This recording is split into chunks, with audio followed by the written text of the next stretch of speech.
How would you like to join us in creating great conversations that inspire and connect? Patreon is a membership platform that provides a way for creators like us to build relationships and provide exclusive experiences to subscribers or patrons. We have been self-financed since we got off the ground in June of 2016, but in order to continue to fully invest all we can in each episode, we need your patronage. For more information, please go to patreon.com/Above the Basement.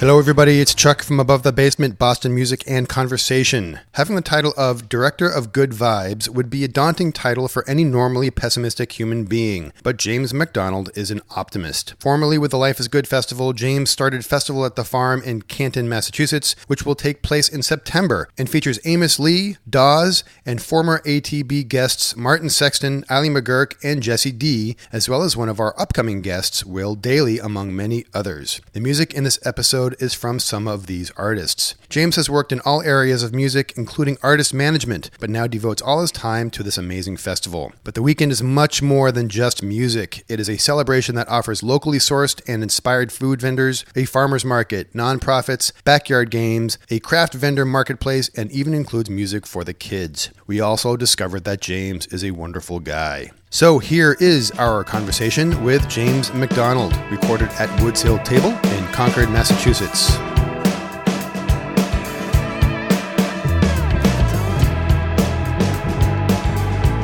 Before we get into our conversation, I want to continue our conversation about, we're talking about Frightened Rabbit outside. Mm-hmm. It's a terrible story about, I think his name's Scott. I think his name, I don't want to get his name wrong, but he's from Scotland, and he died just recently, and there was a lot of like outpouring of support and everything. And so I'm like, well, what is this Frightened Rabbit? And you said they were just in Boston Calling 2 years ago. I'm listening to them all the time now. Check it out. See if you can find Scott Hutchinson. Scott Hutchinson, yeah. We're kind of surrounded right now with depression and suicide. Sure. I mean, with Anthony Bourdain and Kate Spade. And it's like, it's this more of an epidemic, or we're just hearing about it more. Yeah. Well, when two people within a few days, and these are people that were at the height of their career and fame, 100%. You just don't know what's going on in people's lives. Right. It's crazy. The Bourdain thing just reminded me, like, to try to be more kind, even in like when someone like cuts me off in traffic, and I'll be like, like I just every single person on this earth is in the fight of their life. And you're no different than anybody else in terms of that. And to hear these tragedies and these people who went through the things that nobody would have expected, it inspires me to just try to be more kind. I don't mean to be all dark here when we start this conversation, but the lyrics of all the songs, at least its most popular songs, they're songs about death and suicide. I mean, it's about swimming away from shore and away from the land. It's like, you hear it's all, it's in there. He was crying out for years. He was crying out, and like it wasn't like he was silent about it. It was an issue that everyone knew about. And Anthony's friends and family may have known what was going on, but none of us, or none of the people that adored him and his fans. Yeah. He seemed to suck the marrow out of life. And also out of many a bone in many restaurants around the earth. Yeah. That's true. Really. Someone said recently that he was the one that made people not afraid of other people. Yeah. Yeah, you could do it through food, through music, really through whatever. Like he made a cultural barrier non-existent. I think even to that point, his show and his message was just how to live life. We break down walls. We break bread, we talk to people, we look each other in the eye, and he showed people how to live life through the show. I think that's what makes his death so much more shocking in that fashion, because he took his own life, but Anthony Bourdain was pretty skilled at living a good life, at least from all of our appearances in terms of his travels. And all the things I keep on hearing about him is that he kept on saying, it's not about the food. The food is not about the food is what brings people together, but it's about the experience of talking to 100%. And meeting and the culture. And the culture. I mean, he's like, the food is just one part of the whole. Well, it was a glue. I think it was a thread, and it brought people together. Right. Cheers to Anthony Bourdain. I think that it's not such a leap to have. We're really happy to have James MacDonald here to talk about living life and to change it to a positive. Yeah. I would be remiss as to not mention Life is Good. Yeah. And the fact that you cut your teeth on that, but really the concept of life is good. Yeah. You're the director of Good Vibes, for God's sakes. The best title ever. That is the greatest title and ever. And a super hard one to live up to, because if any point in my time at Life is Good, I was like in a real bitchy mood or something bullshit, and my wife would be like, whatever, director of Good Vibes. It totally took me down a couple notches. That was a life-changing experience for me to go work for Life is Good, because it was like Willy Wonka time. It was like, hey, what's your wildest dream? In terms of like what Bert and John, who are the founders of Life is Good, they said to me, we want to do a great festival. We think you're the right person to do it. So they gave me an ultimate opportunity to really have some fun. I had been working in and around the Boston music industry, started at WBCN, went to Virgin Records. I did that for 8 years around New England as the regional marketing representative. But it was the decline of the CDs, gone away, the downloading. It was, getting into the late 90s. And every year I was at Virgin Records, we made less money than the year before. So I wanted to work for some place that felt vibrant and, wasn't tied to the doom and gloom of this part of the music industry. And these Life is Good guys had been doing these festivals that had all of these components that made an amazing festival. But the music was never, in my opinion at the time, it was never quite right. It didn't live up to what the ideals that Life is Good could have been. So I wrote a letter to Life is Good. I was like, I'm in the music business. I think your brand is powerful. I think your message is on point with what the world needs. If you ever need somebody to help you with music, I will be the guy. I'd love to be the guy. It was the most magical thing to meet these guys, and they were just like, yes, we hear you.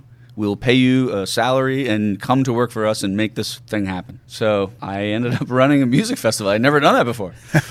First festival I ever ran was the Life is Good festival. That's pretty freaking daunting. It didn't feel like it, because Bert and John Jacobs are the world's most forefront optimists. Nothing is daunting around there. It's like, it's really, they walk the walk and talk the talk. What was the first step? They gave you the go-ahead. Yeah, they gave me the go-ahead, and they had a permit for Boston Common for that summer. Certain things are in place for the summer, but the music isn't, and then just the overall management of the event. So the first festival I ever ran in my life was on Boston Common, the Life is Good festival. We booked Brett Dennen and the Blind Boys of Alabama. Thought that was a great 1-2. We sort of set these ideas in motion that there'd be an athletic games portion, an arts portion, an optimism message, great music. And while we were doing that, it wasn't myself, but I think it was John Jacobs somehow crossed paths with one of the founders of Superfly, Rich Goodstone. And he is an optimist. And he was like, oh my goodness, Life is Good, powerful brand. You guys are a great company. And he goes, oh, well, we do festivals and we're looking to expand. And these guys were a couple of years into Bonnaroo. Maybe they just launched Outside Lands. They were kind of hungry for new things. So a partnership was formed to take this Life is Good idea, really turn it into something. So trying to make the long story short, but right. I grew up in Braintree, and I knew about this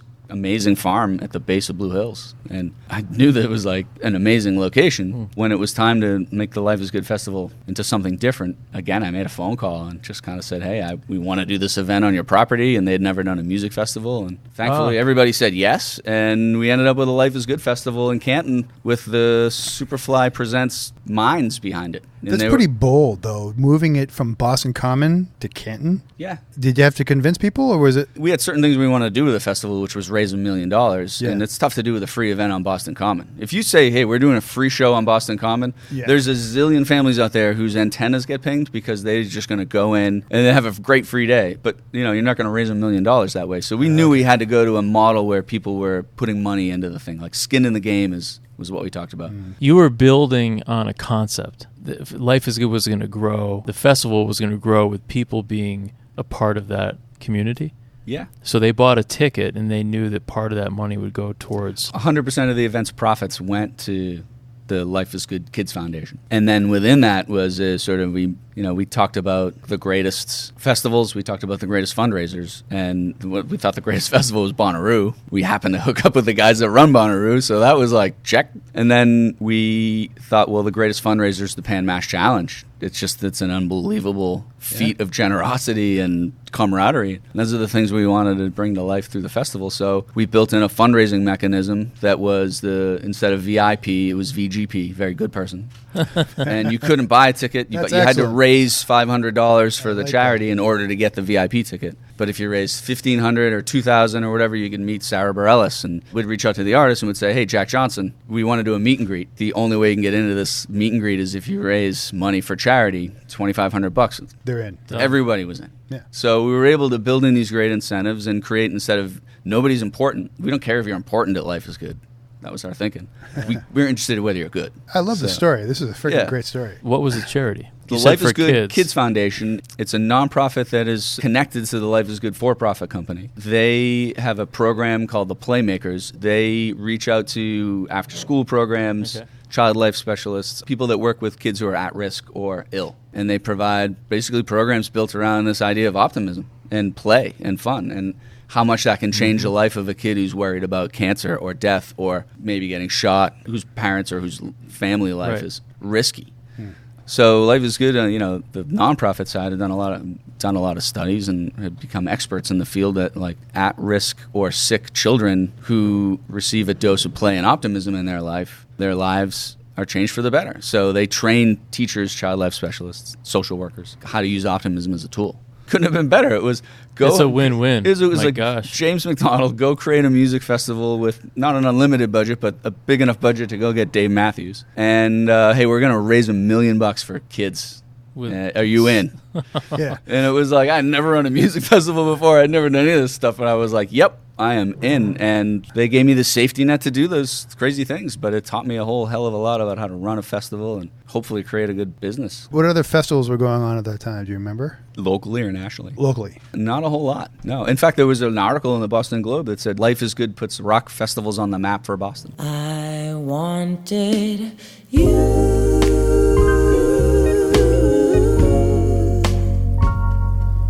For a long time, I'm never blue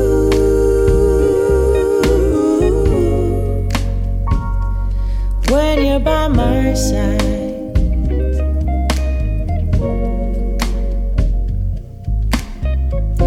Ever since I have known you, babe.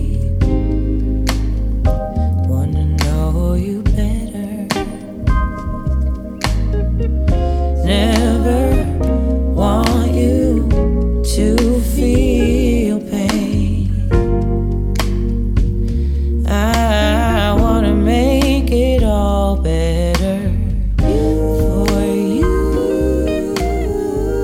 We were just talking about Fish outside. The Dead, Fish, Panic, obviously Lollapalooza. These were the classic festivals in the 90s and 2000s that I think were built on a bill of some artists. But it wasn't a concept. Sure. And I think that's the difference. Add one final bit to this story that I hadn't talked about. Yeah. I grew up loving Fish, not just Fish, but the lifestyle around it of the festival. And it was a super inspiring thing in the 90s to be in your 20s and go to a Fish festival. It was a world of grunge and getting kicked in the face in the mosh pit. And I did that for a few years, Teen Spirit, all, Nirvana and grunge. And around 1994, I was like, I'm not disaffected. I can't relate to the issues of the day related to grunge rock anymore, And then whatever was coming after Kurt Cobain or, that sort of stuff was Bush, and I wasn't interested in any of that stuff. So, I discovered there was a band out there called Fish that was they play happy music, and you can go to a show and not get kicked in the face. So I was like, this is a fun band. This is much more fun than moshing. I'm not interested in that anymore. It's a great tagline for Fish. Exactly. You end up at a Fish festival and you see all this amazing art. Fish festivals, they had a great amount of respect for their fan base due to the way that Fish became popular. So their festivals cut no corners on great food and convenience and accommodations. Nobody was doing these kinds of festivals out there. And they, in the campground, they had a giant tent that was like a convenience store. They had water in there and ice in there and batteries in there and all the stuff you'd need if you were camping at a music festival. And they did this in 1995. Oh, sure. Yeah. When they hired me at Life is Good, they said, well, if you're now running a music festival, who should we speak to? And I said, there's a guy who lives in Vermont. He's worked for Fish for years. His name's Russ Bennett. And Russ Bennett was the creative mind around Fish's visual design and bringing concepts to life outside of the band doing what they do. And Russ became a great mentor to me. And also, coincidentally, he was the guy that Bonnaroo, the Superfly guys, hired when they created Bonnaroo, because they created Bonnaroo the year that Fish took a hiatus. So all the people that ran the Fish Festival had an empty month of August. So the Bonnaroo guys said, we're going to take advantage of Fish Fish, taking a break, and they hired the entire team that ran all the Fish festivals to go do Bonnaroo. So by the time I met Russ, he had 9 or 10 Bonnaroos under his belt. He'd done every single Fish festival. So he became a great friend and mentor to me over the years, but couldn't have done any of this without Russ Bennett. Where the hell are all these optimists? I need to surround myself with more optimists. I got you, Ron. You're kind of an optimist. I'll put you on an optimistic guy. But Chuck went to his first Dead show the other day, Dead and Company. I did. That's great. Yeah, it was great. And it's a whole city surrounding it of food and merchandise. And, right. Well, I mean, it was Dead and Company, but still, it was the same vibe as it's always been. So that great vibe, there was nothing surprising about it, but it was fantastic, though. I loved it. No, but you did not realize when you were walking through that parking lot. I did not realize there would be like, what the heck is this in a good way? No, I wasn't as surprised as you may think. I mean, there were more vendors than I thought. Not that it was a surprise, but it was definitely eye-opening that all the deadheads who were just there for the show had their own tents, and they were just selling their wares. And some people never went into the show. Artists, maybe not. I don't know. They go into the parking lot. So that was the parking lot scene was something new to me. Not a surprise, but certainly new to me. Sure. And it was a surprise. He was beside himself. But I think all of that stuff like kind of filled my sense of what I wanted to do with a music festival, which was far different than a Grateful Dead or a Fish experience. Like the last thing in the world I want to think about in terms of running a music festival is too many people on drugs. That is not part of what I am interested in doing in my career. Of course. But what is great about those experiences? They tend. What do you take from them? Yeah, a great community of people. You're not going to really see too many fist fights in that thing. You're not going to see people arguing. You're going to see people like getting along and sharing. And they're like some of these highly idealized concepts around this deadhead culture, this Fish culture. They work pretty well when you put a family of 4 in it and you send them to Festival at the Farm or the Life is Good Festival at the time. All that stuff kind of fueled that deadhead culture, the spirit around community that you get with that music. I'll cop to it. I love it. I have no shame at all to say I'm a true deadhead and a fish head, and I love that culture. I'm not interested in doing that for my career. Right, and obviously you're taking, and I think we're excited to hear about Festival of the Farm 2018 because this is the 3rd year now, right? Yeah. And this is like the next iteration of what you've learned. Sure. And you talked about Russ, who was a mentor. I mean, he learned so much through the Fish shows. I'm sure there was some major successes and definite failures. I'm sure. I mean, I was at a lot of those. Yeah. And anyway, so he learned. You learned through Life is Good. I know we're all optimists. Yeah. And Life is Good, but there must have been some. Well, I don't. pitfalls. I can say I probably was an optimist before I joined Life is Good because I was interested in at least writing a letter to the company. But I wasn't one of those people that had the Life is Good tire cover on the car. Like they really have a cult of fans, and I mean that not as a pejorative. Sure. But I wasn't one of those people. I didn't own 10 Life is Good t-shirts the way some people do. I saw a powerful brand. I was at a record label in the 90s where it was just like profits were evaporating. We were propping up a lot of like punk rock or this kind of hip-hop band with a lot of marketing support, and we would bring these people around to radio stations, and we would do a big show at the local club with whatever 90-something alternative rock upstate New York or Maine or this thing or that thing. But as soon as that band got stopped playing on the radio station, the next time they came to town, there would be no club full of people. And I just felt like, I want to work in a place where, there's always going to be a club full of people that wasn't sort of propped up by this major marketing machine that was like, EMI, Virgin Records. Right. But that's the thing. I mean, it's a culture. You don't see people with, I have my Jeep out back. I've got Above the Basement logo on the back of it. Jeep. That's just my own thing. Yeah. But literally. It's the only one. It's the only one. Yeah. But you don't see people, I don't mean to bash Virgin at all, but you don't see people with Virgin logo on the back of the Jeep. You see with Life is Good. You see it everywhere. Yeah. It's a lifestyle. It's a way of thinking. It's a way of living.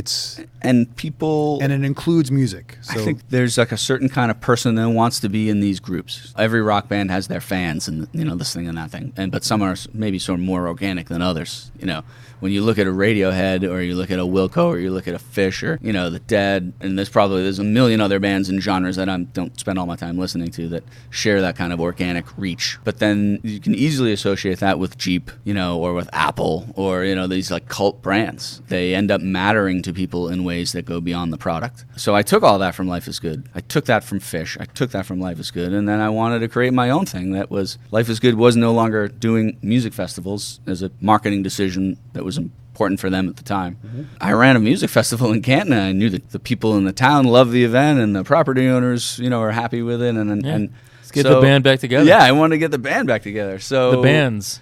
Yeah, it took me a couple of years, but we were in 2016. We were able to launch an event that was, kind of aimed at the same mindset, but I didn't want to copycat Life is Good or do things that, were their festival. So at the time, I found a great friend in John Olinto, who's the founder of Be Good, and their whole thing was farm to table. Be Good, the restaurant. The restaurant, yeah. Farm to table restaurant, great food. Not far from here. Support local farmers, eat food that's healthy know where your food comes from. These are all things that we can share and should learn about, and it's an idea that should propagate. Is Be Good a Boston area? They're a Boston brand, yeah. And we are sitting in a farm-to-table restaurant right now. Right. So, the idea was, how do I get this audience back at this location that people love and do an event that kids are welcome to, and these ideas that made a lot of sense for Life is Good, but bring food into it. Make it a farmer's market. There's a farmer's market in every town in America. And in the corner of that farmer's market, there's a guy with a mandolin or a bluegrass trio or an acoustic singer-songwriter. Yep. What if we just booked Martin Sexton instead and invited 4,000 people? So it's a farmer's market music festival, and nobody else is doing it. I don't think. It's probably the cat's out of the bag now. Paint a picture here. So you got the farm. Yeah, it's a farm. It's a big, beautiful area. It's an old horse farm, so it's not quite the agricultural farm that people may think of it, but it's called Press Farm, so okay. We'll take a and you got two stages, right? 2 stages. We're going to do a third with some singer-songwriter stuff in the farmer's market, actually, to kind of more recreate that experience. And very good. Okay, cool. Yeah. An essential element's always going to be a kids' concert. We're going to do a 90-minute set every day where kids can just blow bubbles and wear face paint and rock out to kids' music. The Boston Kids Really Rock All-Star Jam. Yeah. Featuring Karen Kay and the Jitterbugs. Well, we got to get Alistair Mook for. Have you booked him ever? He may be one of the All-Stars. Oh, sweet. Yeah. He's great. Kids Really Rock was a festival that Karen Kay of Karen Kay and the Jitterbugs put together on the Lawn on D. That festival's not happening this year, and she's a friend, so it just said, hey, why don't you do the Kids Really Rock brand at the Festival of the Farm? That's and fantastic. It's a no-brainer because she's the best at what she does. So. And you have a couple former guests that we've had on. You're having Jesse Dee, Alan McGuirk, Martin Sexton, and a future guest, Will Dailey. Yeah, Will's great. I love the Boston music scene and the artists in Boston. I'm just so happy to invite them to the festival. It's plus I love the best pleasure of my life. You have a good representative of Boston artists in this, which is great. We have always tried to really showcase what's great about this town. We want local farmers, we want local artists, we want local everybody. Yeah, so I'm curious more about this farm thing. So you got it on the horse farm. You got your kids stage. You got the 2 stages. What's the food like? We've got a sort of a vendor row, and we'll end up having 6 or 8 different food vendors. It's all farm to table hot food like chicken. And, as best as we can do. There's a balance between how I can serve 4,000 people dinner and lunch, and then maybe an after a couple beers slice. Yeah. And how farm to table we can get it. So it's a balance. It's a balance. We got to feed people. There are certain kinds of food vendors or certain food vendors we just wouldn't necessarily want or invite. But then we've got great food vendors that Oath Craft Pizza will be there this year, and Commonwealth Cambridge is a great restaurant. Sweet. Puritan Kitchen and Puritan Company. So the farmers market part, do you actually sell you get some carrots? Well, I know that nobody's going to buy their carrots at a music festival. I don't know. I might. That's part of this. It's part of it. Yeah. Well, it's more like a fruit stand, probably in terms of being able to walk up and get fresh produce. But nobody's going to buy their zucchini for the week at a music festival. Sure, we get that. So but they'll plan accordingly. Exactly. And then there's all sorts of other great I'll walk vendors around with a and pint partners. of blueberries. Yeah, exactly. We'll have a CSA on site. You can learn about what a CSA is, and then maybe sign up for one. And sign up because that's 100 people that they normally wouldn't have. A meat share, and then Farmers Market allows us to also find great partners like Cabot Cheese, and Stonyfield. Those guys are running the kinds of companies that everybody should want to be a customer of. And it's all local. Yeah. Stonyfield is New Hampshire. Yeah, Stonyfield's New Hampshire. That's New England. Right. Pete and Jerry's Organic Eggs. Another company I learned of. I hear you have a weird kind of thing with eggs. I don't know what it is. But I love it. So does Ryan Montbleu. Montbleu, yeah, sure. Did you hear Montbleu's podcast by chance? Yeah, of course. Yeah. Oh yeah, it was a good one. He had something about eggs. I wasn't there. Did he something about eggs? Yes. He's got a great song called Eggs. Oh, you guys talked about eggs. Yeah. You even posted that. We talked about eggs. We talked about the song called Eggs. He's been a client of mine. I've been in the middle of all this running festivals. I've been managing Ryan Montbleu on and off. Let's get away from the food. I want to talk about Sixth Chair. Sure. We were talking about Ryan Montbleu, not food. But Rhyme on Blue is part about, well, we were talking about eggs. Eggs. So 6 Chair's just, you quit your job and you start a company, so you got to give it a name. So wait, this was after Life is Good? Yeah, after Life is Good, I joined 525 Worldwide, which is an amazing artist management company right here in Boston. Matt Cornell and Dave Bartlett are these two guys who are incredible artist managers and have along the way discovered Trombone Shorty, took Mavis Staples' career and completely gave it a 180 for the most brilliant second act. At the time, they were managing Ryan Montbleu, and at the time, Emily Lichter was part of their team and was managing Lake Street Dive and Sally Ford and Ages and Ages. So I had worked in radio and did college radio, worked at WBCN. I worked for Virgin Records, done the record label thing. I had run a music festival with Life is Good, and the whole time I've been dealing with artist managers, but I had never been one. So I joined those guys to give a go at being an artist manager. I worked for them for close to 2 years, but I was having like the night sweats, waking up in the middle of the night, like somebody else is going to go to Prowse Farm and do a music festival. Oh. And I'm going to be pissed about that when I'm 80 if it happens. That sounds like pessimism. No, it wasn't. It was reality because the site's amazing and that's not you, man. No, it was not pessimism. I don't even know who you are anymore. Yeah, I quit my job, or parted ways with 525, and I started a music festival. Yeah, and that's when. Where does 6 Chairs come from? 6 Chair is my favorite chairlift at Breckenridge. It's a slow double, and it brings you not to the highest peak, but some of the gnarliest, best terrain. It's just like the sweet spot. Interesting. That includes artist management as well as festival production. I've stepped away from the artist management. I realized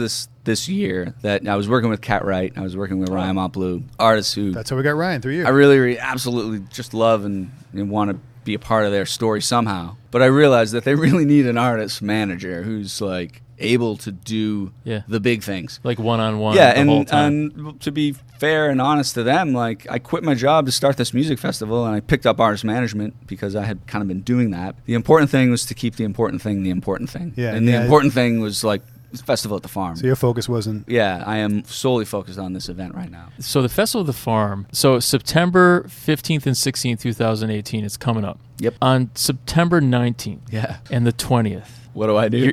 I hope you're taking a little vacation. When does 2019 start for you, or has it already started? It started conceptually in that, we know the artists we haven't been able to get and we want to get. And talent for music festivals now, forget it. Bands are getting booked a year out. You need a long lead time to get the band you want. And not only that, like every band on the planet wants to be a part of a festival. Right. So, and if you're running the whole festival, it's about safety. It's about like the vendors. It's about the food. It's about logistically, it's a nightmare. Do you do like a post-mortem where like you guys get together and say, okay, listen, where are the issues here? Yep. How does that all work?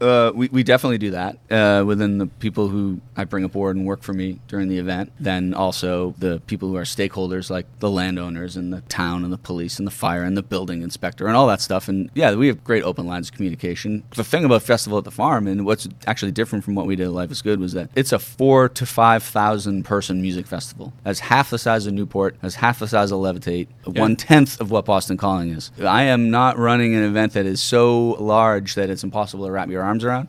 So when things aren't going well with Festival of the Farm, either just minute by minute on the ground or generally as an event, we can see it. Part of Festival of the Farm for the consumer and the fan, and also for me as a guy starting a business, was like, I just want to keep it simple. Like, I'm not interested in ever running a mega festival or a mini mega festival. Like 4,000 people to an event that I can really have an impact on is just enough for me. And for the fans, I think I want a 30-something or a 20-something or a 60 or octogenarian to come to this thing and feel comfortable. And that's really hard when there's 40 to 80,000 people. So I wanted an event that was like comfortable for everybody. You're able to get around and you can get right up and see your favorite band if you want to. I want lots of elbow room. The commodity of the crowd with sponsorship and all this stuff. I'd just rather really have great food vendors, great bands, the right amount of people, and not be overwhelmed by the music festival itself. So, and to answer your question, there's a big postmortem, but I'm trying to keep this thing as simple as possible. What kind of beer is going to be there? Local? There's 3 kinds of beer.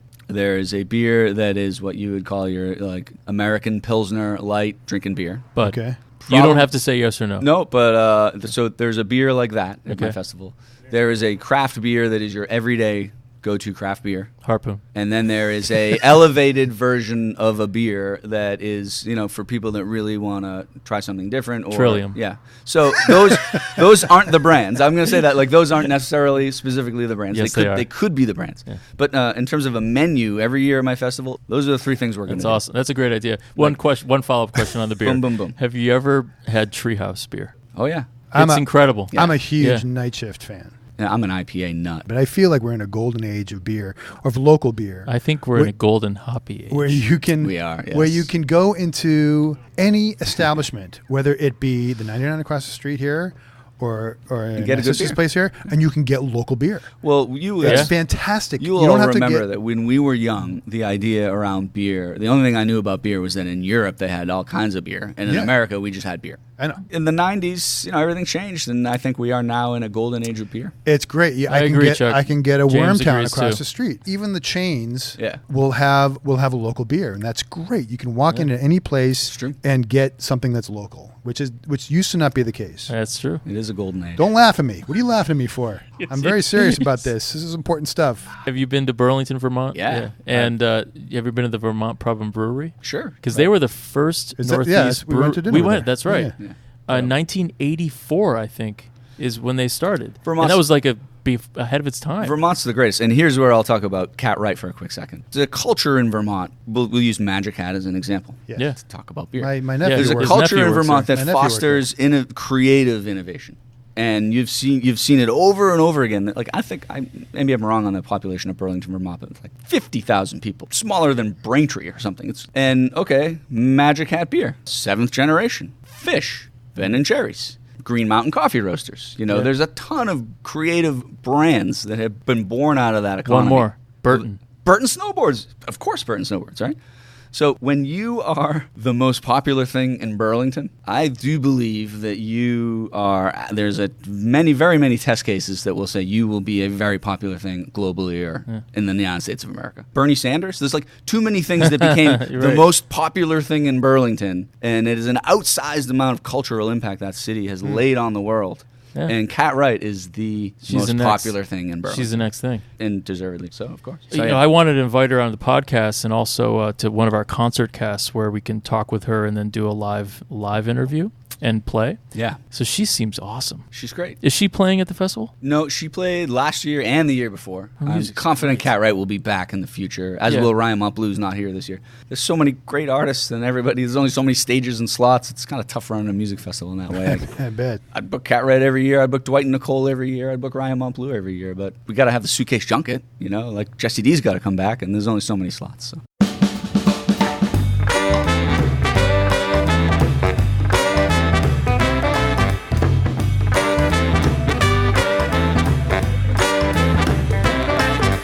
I'm on the road, you're still at home, doing your day-to-day.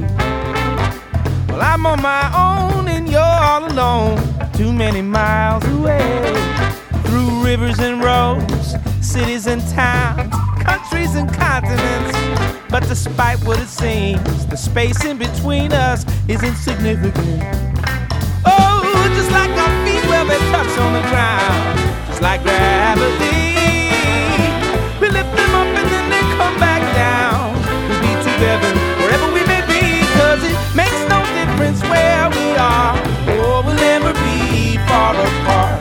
You can take my word, rest assured, you'll be on my mind and in my heart, on my mind. We're about to have our 100th episode. Okay. Congrats. We have the concert cast coming up. We're doing it at City Winery with Chris Trapper. We're excited to do it. It's like a live podcast we do with a lot audience. Yeah. So we're very excited about that. And we're going to have a 100th episode party. We were going to have it here. And we were just so overwhelmed with just the logistics of having 150 people come into a little room. Right. And we're like, oh my God, we can't handle this. We need to focus on this other thing.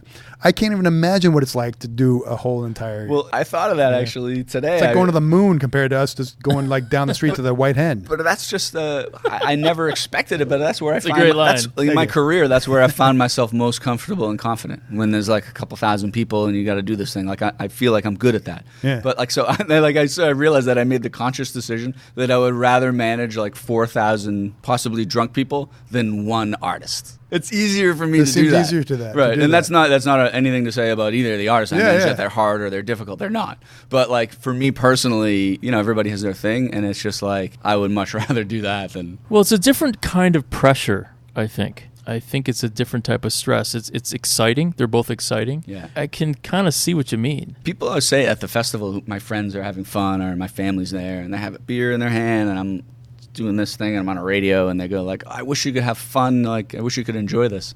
But like, they don't understand. Like, this is what you've been. Yeah, I mean, that's my World Series. Once a year, I get to go run a music festival. I may look like I'm running around like a crazy person working, but I am definitely having the most fun I have. Yeah, but that's the crazy thing. Like, you are working up to this one weekend a year. Yeah. And is there a letdown after it's over, or is it kind of like not really? Well, you're an optimistic guy. I'm looking ahead to next year, and I'm happy to have some downtime. You're so much better person. Well, you mentioned the World Series. Yeah. What are your playoffs in a sense, or what are the games leading up to this?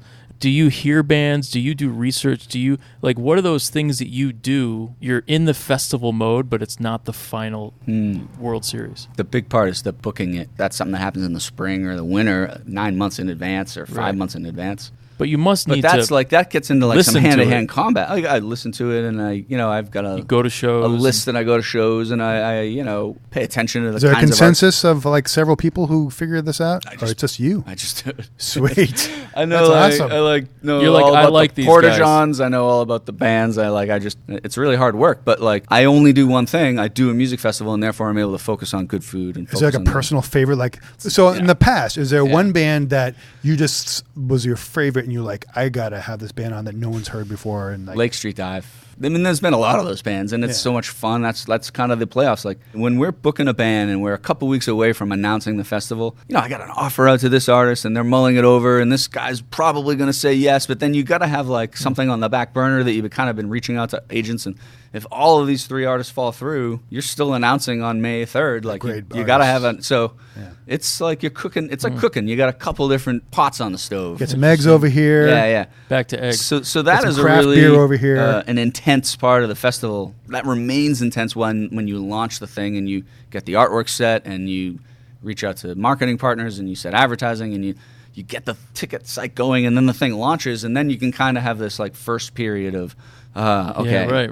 I would imagine. I breathe a little. The thing's on sale. Okay, we sold some tickets. We're good. And then we can line up marketing for the rest of the year. But it's like not this intensity that you have around booking and launching. In the third year now, people have discovered us, and we can feel a little more excitement around certainly the ticket sales and the sponsorship. And plus a September gig. Is that by choice? Why September? Weather all the way. The first Festival of the Farm in 2016 we did in July. It was the only date we could get with the farm. It didn't just rain. We had a microburst arrive at 7:41 p.m. Not that I remember any of the specifics. Yeah, right, exactly. And, no, you can't do it in July. We had like 2 minutes of warning before we needed to. We evacuated the site. We sent everybody on site into the parking garage or the office building on site. Yeah. The show got canceled. We had to end. 2 bands didn't go on. Yeah. So Saturday on the 15th, the headliner is Amos Lee. Yep. Trampled by Turtles. And what about Sunday? Dawes is headlining. And Martin Sexton. I mean, talk about two songwriters. Oh, Martin Sexton is a double headliner on Sunday? Well, he's back to back with Dawes. Yeah, with Dawes, okay. Yeah. Amy Helm, Ghost of Paul Revere, The Wild Reeds, Joseph, Mandolin Orange, Upstate Rubdown. Do you want Chuck to do a cover of all your favorite bands? I'm in. No, yeah. He could do that. I'm not that expensive. I think maybe for the after show. You have an after show. No, we don't have an after show. It's at 3 a.m. Exactly. James, I'm very excited to go to Festival of the Farm. Can't wait to have you guys. I don't think about going to a festival that late in the year. Yeah. And so I'm excited about it. And I've never seen Dawes before. And I'm excited to see some of our former guests. Alan McGuirk is awesome. Jesse Dee is amazing. Will Dailey, I've heard him before. We haven't had him on yet, but he's awesome too. He's going to be great. Festivalatthefarm.com. Festivalatthefarm.com. James, thanks so much. Yeah, thanks, man. The pleasure is absolutely mine. It was nice to meet you. And we're going to go and have a beer after this at the 99. I'll take it.